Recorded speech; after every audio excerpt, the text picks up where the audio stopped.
There we are. We're live. Hi, guys. Hey. Welcome to the coolest new show in CrossFit. We are the Clydesdale Fitness and Friends. We're the Rig Report. We're Clydesdale Media. We're all of that rolled up into one big awesome package. And we're here to wrap up day 3 of the Granite Games. Whew. And I'm ready to stay inside for a couple days. Yeah, it was pretty overexposed, huh? Overexposed, yeah. The day started with rain and clouds, and I thought I was good.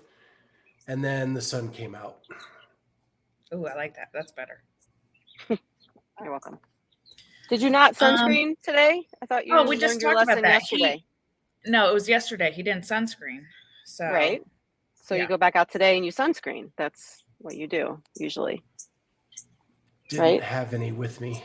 Okay, so the bottom line, you need a bigger suitcase so you can get all of your equipment and your sunscreen. Right? Oh my gosh, Scott. We're making a packing list the next time. Yep. Oh my goodness. All right. my I did goodness. not catch any of the team stuff today, so let's talk about team stuff. What happened on the team front? It pretty much stayed the same all day. A little bit of back and forth between Invictus and OBA, but it ended up with Invictus on top, OBA in second, move fast, lift heavy third, greater heights ascend in fourth, and Rhapsody CrossFit. Rhapsody in fifth. Okay. But it was a fun thing to watch. The teams were really good. Are they going to meet? Are they going to beat? I was going to try to make a joke. I'm not even going to do it. Okay. I was going to say make Reykjavik. Oh, combining the two, yeah. Mm-hmm. I don't think so, but I definitely have some favorites. Brittany Weiss is so funny. Kelsey and Joey are awesome, and we all love Kelly Baker. Yeah. Yep. And Kelly wants to do a Kelsey Kelly episode with us, and I'm like, let's do it. So just know that's coming, because Kelsey is a bridesmaid in Kelly's wedding. Oh, very cool. And they were on different teams this weekend. And Brittany was the athlete that I interviewed who I was convinced was going individual at Granite Games until she corrected me and said, no, she was going team. So she must have been on the leaderboard for individual at some point in time, because I wouldn't have picked her otherwise. Yeah. But yeah. Did you hear what happened? Did you hear what happened in the first event? Mm-hmm. Her sister is on Invictus and Conquerable, and they lined them up to both start at the same time, which was a relay style. So it was sister versus sister. Oh, That's and cool. I actually talked to them yesterday, and I have an interview Cool. where she talks about that. Oh, let's see it. All right, here we go. Well, I'm here with CrossFit Invictus. They are cruising right now, 3 events in. How are you feeling going into the rest of the weekend? Yeah, we're feeling great. I think we've trained really hard for this, and we've done a lot of training. We felt ready for this competition, so we feel good. Yeah, I think everything's fallen into place kind of where we wanted to. I'm excited, let's go! So yesterday it was sister versus sister in the first leg of event 1. How did that go?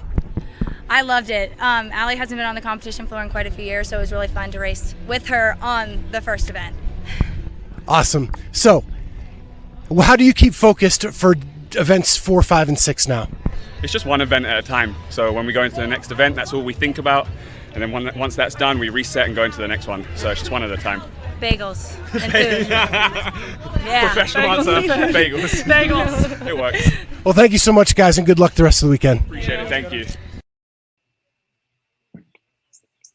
Josh Alchama's easy to listen to. Mm-hmm. Yeah. Yeah. So on the individual side, something that I was kind of really surprised about with the programming was how much running was programmed. There was a lot of running.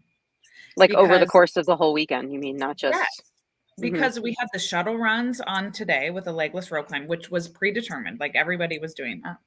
Yep. And then on the chipper, there was also that running. And then in the chipper yesterday, there was a lot of running involved too. I just thought, I'm wondering, mostly because it's Granite Games and the location where it's at, that we need to use the area that we have, and right, to kind of showcase that. So, but I just felt, I was like, man, this is a lot of running compared to. We gave them so much shit last year for their programming and how it was all short and no endurance, and so maybe they swung the pendulum a little bit too much further on the other side for that, to make sure no one could say that again. Yeah. What I want to ask you guys is, on the broadcast, could you tell that the running lane was pretty narrow?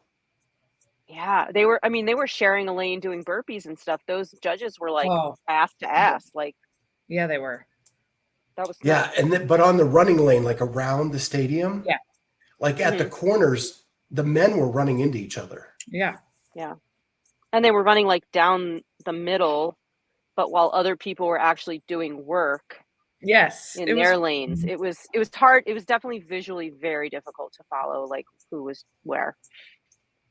Mm-hmm. So much so that I missed somebody finishing. Yeah. And I think the floor announcer did too, or I would have caught on a little more. But I actually talked to Sam Kwant after that event, and I gave him his wrong placing, and he corrects me. Oh, good. Let's see it. And I have a video. Great. Let's see that. I'm with Samuel Kwant, who just took second in Endure the Sled. You were the third. You were the rabbit out there. Were you trying to hold that pace throughout? Yeah, I mean, for the most part I was. Kind of in a spot where I gotta try to take a risk, so that's what I did. Tried to hold on best I could. When you were out in the lead, sitting in the stands, you could feel the community cheering for you. Did you feel that? Oh yeah, 100%. Definitely made a difference in this one, which it normally doesn't for me. So, I mean, we're on that echo bike a long time, so you got a long time to think about what you're hearing and whatnot. What's the plan for the last event? To be honest, I haven't game planned it yet. Just trying to do one event at a time. So go and cool off, and then in an hour or so we'll start game planning for it. All right. Well, good luck on the last event, and hopefully we'll see you in the top 5. Thank you. I appreciate that. That was a lot of pellets he had on him. Yeah, interesting. That's why I like that interview. Yeah, interesting that he doesn't have a game plan yet. Like, he hadn't thought about it. Yeah. He explained that to me as that he didn't want to think ahead. He wanted to attack each event. It's a different way of doing things. I mean, that's what I gathered from it. It's just a different approach. Or maybe he just didn't want to talk about it. None of your business. Yeah. So, he did well. But it was someone finished in between Brent Fitkowski and him that I didn't see even happen. When you go 30 wide, it's really hard to follow. Yeah, sure. I thought that was great though, that everybody got to be on the same, field as everyone else. It got some of those bubble athletes a chance to, share the spotlight with some of those big name athletes and compete against them side by side. That was neat. I talked to Chris Stapp. I don't have it loaded in, but it'll be on Instagram later. She finished 3rd in that event. And I asked her that question, like, was it chaos or cool to be out there 30 wide? And she said, it was so cool. Yeah. She really enjoyed it. And from a broadcast standpoint, I mean, for a long workout, that's 27 minutes. It makes much more sense to have everybody go at the same time than, right. You don't want to do that 3 times. Right. True. And the laps around the field, it was really hard to figure out who was on what lap. Yeah. Yeah. I couldn't imagine it without having the announcers to know. Yeah. And we didn't have the announcers. Yeah. Right. And I'm trying to count like who's between this person and that person that will affect the scoreboard. And I'm trying to count them as they run. And then you get like other people in the pool, and you're like, but no, I can't even figure it out. And then Fikowski came out of nowhere because he was in third going into the last sled push, and he went so fast I never even saw it. Mm-hmm. God, that guy. I mean, I was texting somebody last night saying, I'm worried about Fikowski, and then he comes out and wins. Yeah. Surprising. Yeah. But I don't know, Kat, did you watch the event with Chandler, the last event with Heat 2 with Chandler Smith and Marquand Jones? I did. Rope climb. Did you hear them mispronounce? Yeah, where Joel Godet Chandler Jones. Chandler Jones. Yeah, I heard that many times. And people, I was just watching another podcast and people were blaming Chase Ingram for that. And I was like, that was not Chase. That was Joel. But Chase was calling when he called, what was the European one, the Lowlands Throwdowns. He was calling and Team Reykjavik was going and Lauren Fisher was on and he was calling her Lauren Smith a bunch of times because the on-floor announcer's name was Lauren Smith. And so there were a few times where Lauren Fisher was doing something and Chase was calling her Lauren Smith. And I was like, why the hell, how did he get that wrong? And like, why did he mix that up? And then later on, I heard him announce the floor announcer and I'm like, okay, that's legit. Yeah. I would get that mixed up too. Yeah, for sure. I just was like, and I get it. Like they were in a foot race and you're like, right. It's this person, this person. Yeah. But what was weird was he even said the other Smith, like he made it like very convincing. I thought he said something like, and the other Smith, Chandler Smith. I'm like, or the other Jones, Chandler Jones. I'm like, what? There's two? Yeah. So let's name the top 5 on the individual side. So women. Yeah, let's go. Here we go. Oh, we got it. Here See we it? go.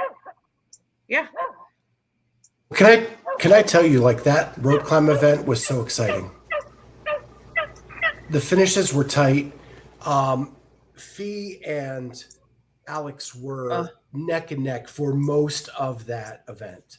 Mm-hmm. And it was just fun to watch it. And the men, it was even closer. It was like 5 wide until like round 8, DeLugos just like took control. I'm feeling pretty good with my fantasy team this week. Yeah, let's just quickly talk about women and then I'll move to men. We got Mal O'Brien, Amanda Barnhart, Danny Spiegel, Alex Gazan, Emily Rolfe, who was sort of vying for a spot with Chloe Wilson. Yep. And then last chance is going to be Chloe, Fee, and Kelly Stone. Mm-hmm. All right. And then so I actually, before you switch. Okay. Well, no, go ahead and switch. Okay. Well, who are you going to talk to? I'll stop sharing. I have an Amanda Barnhart.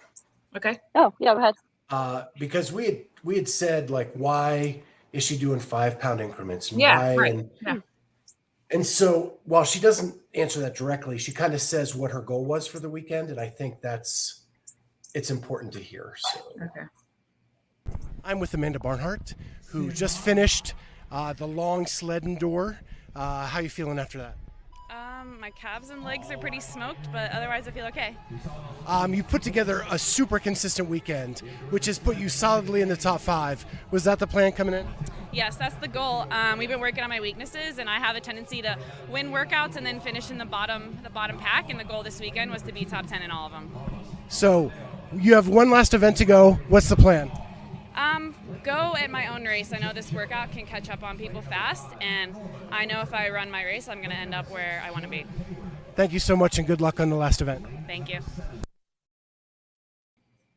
Okay. Yeah. Yeah, I think like her mindset was just different to just, instead of blow out like a big power clean, maybe save it so that she can have more energy for the stuff she's bad at. Working on. Let's call it that. The areas she's working on. The hole's just trying to go. I don't know.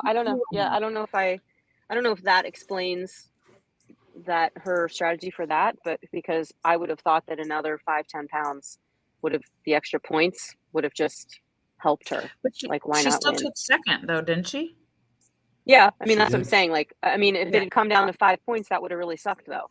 You know what I mean? And like, if you can, why not? Yeah. You know. Yeah. Interesting. All right, let's look at the men's. Okay. I'm not sharing slides. Sharing a window. I was so happy about Alex Kazan because I also knew, sorry, I know you're pulling it up, but I'm going to say it while Yeah, we're it's fine. waiting.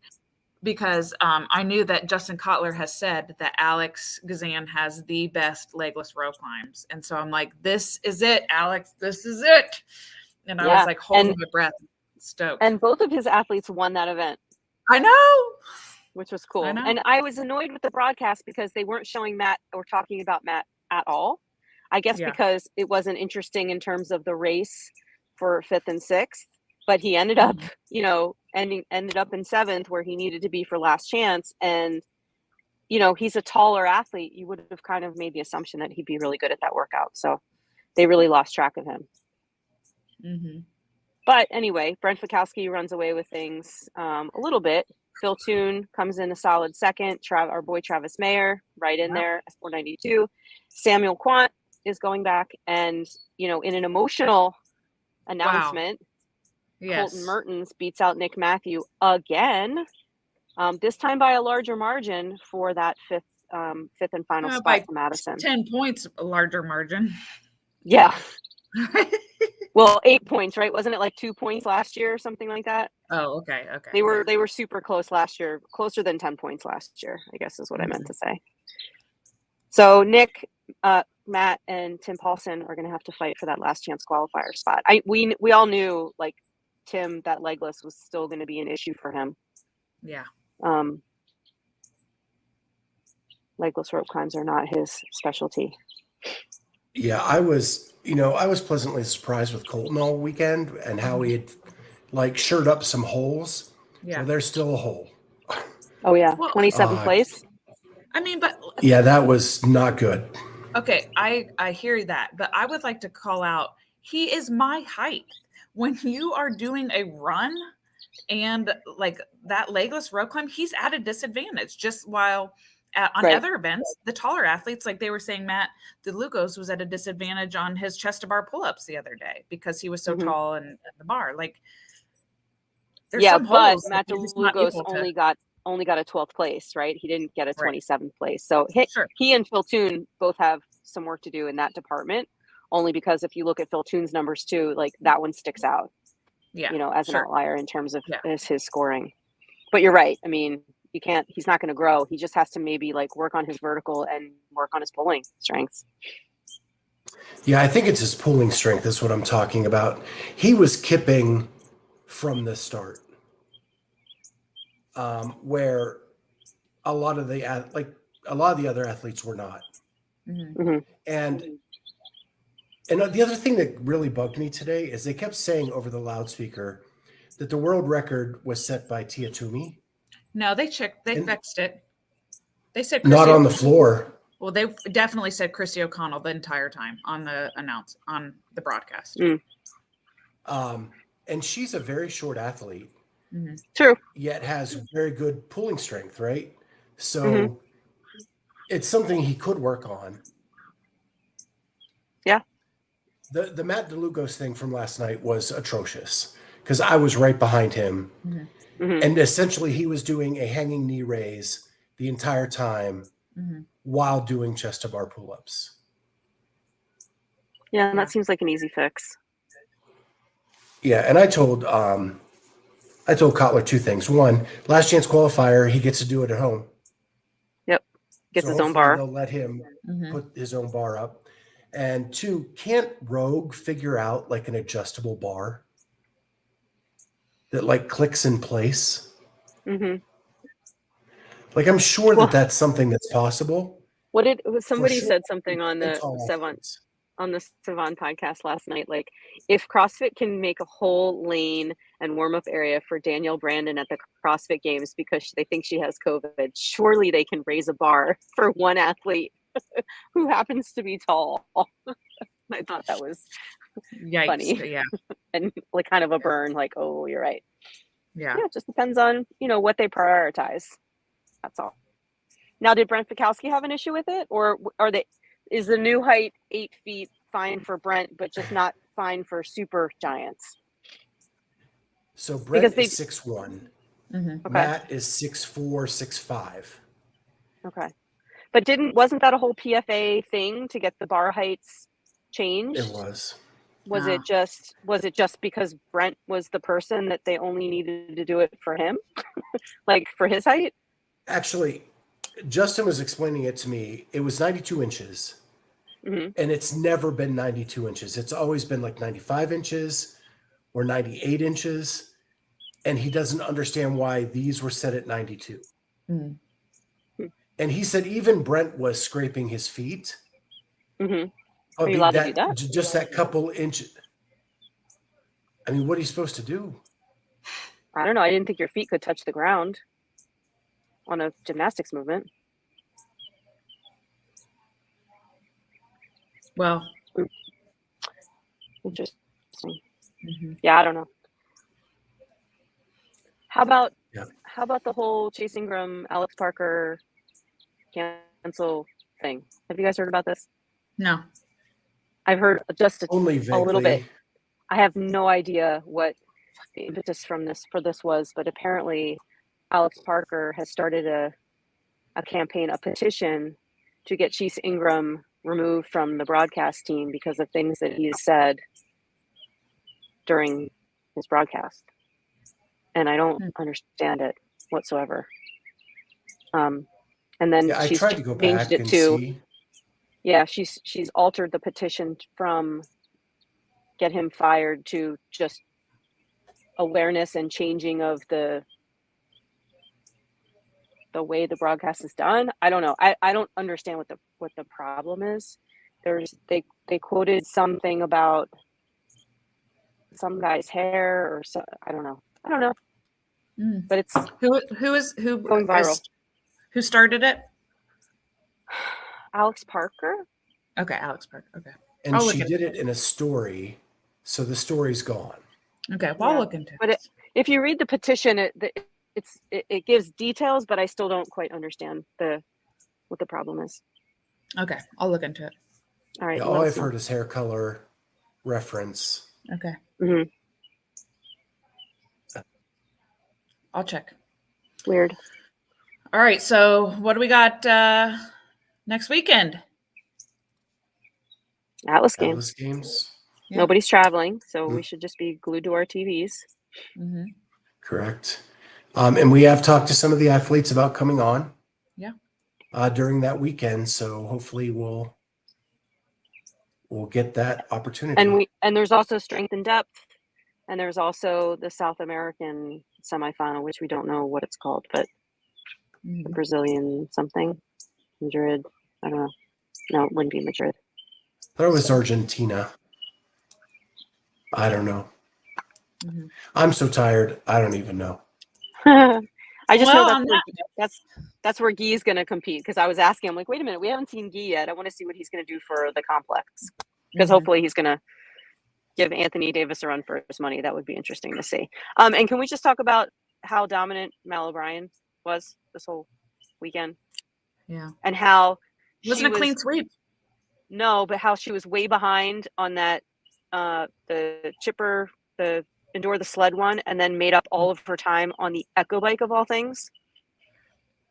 Yeah, she was excited for it. I mean, that's some serious power output right there. Yeah, and I don't think, she didn't need to win the rope climb event, and definitely, she saved herself, but I bet you if she had to win, she probably could have. Yeah.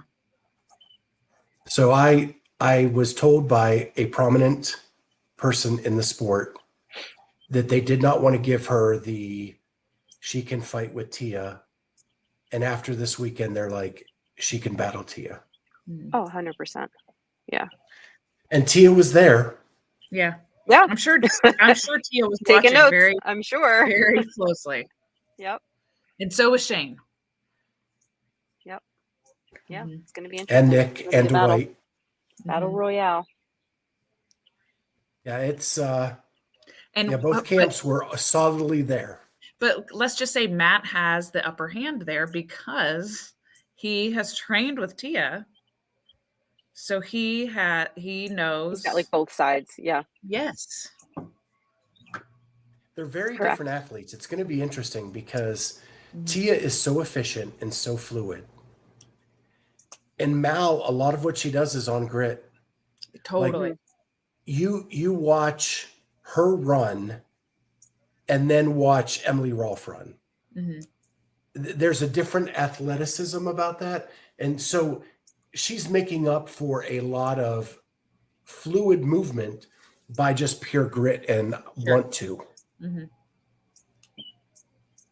But she doesn't stop. Mm-mm. Yeah. And I Yeah, don't think it's she's gonna going to be be interesting. intimidated by Tia. Mm-hmm. No, I mean, she better start swimming though, because guys don't beat Tia in the water. Yeah. True. So as long as Guys there's don't beat Tia on the run. right. I mean, as long as there's 15 events too, I still think Tia has the edge. And if I had to bet, I'd bet on Tia. But man, it's going to be fun to watch. Mm-hmm. And Tia's going to, for once, maybe Tia's going to get a push, just like how Matt wanted a push. Come and Yeah. I hope you're having your Spring best break game. weekend ever. Yeah. Bring it. I want to have someone to race against. And so, Tia might have someone to race against, which as a competitor is all you want. Mm-hmm. Maybe that's just the motivation to work hard again this year for Tia. Right. Leading up to the games. Right. Exactly. Yeah. Yeah, it's going to be fun. It's going to be fun. There's a lot of young people in this sport coming up. It's going to be fun for a couple years. Mhm. Definitely. Yeah. It used to be you were 24 years old when you came in. Now you're 18, 19, and 20. Or no. Babies. Yep. Yeah. All right. Well, All right, guys. what do we Well, got this on has been deck? fun. Yeah. We'll do What do we have some on more deck? interviews. We have a bunch of interviews tomorrow, Tuesday, and Wednesday for Atlas Games. I assume we'll do roundtable on Thursday, and then we'll do And we're updates. talking to a games athlete on Wednesday, Paige Smenza. Oh, right. Yep. So Not sure when Yeah, that and interview will then- come out, but we've got a Yeah. bunch of stuff in the hopper Well, that we need to get out. We've just been holding on to it because we've got all this semifinals content. Are we doing page live or recorded? live. Live. Yeah. Okay. Yeah, and then after all the Atlas stuff, we're gonna try to get as many games athletes on as we can. Mm-hmm. Awesome. All right. Much smaller pool than semifinals. Thank goodness. So All right. Stay All on right, for just a guys. second, Scott. I'm going to end this, but I want to ask one question. So, all right. bye, See you guys. Yeah.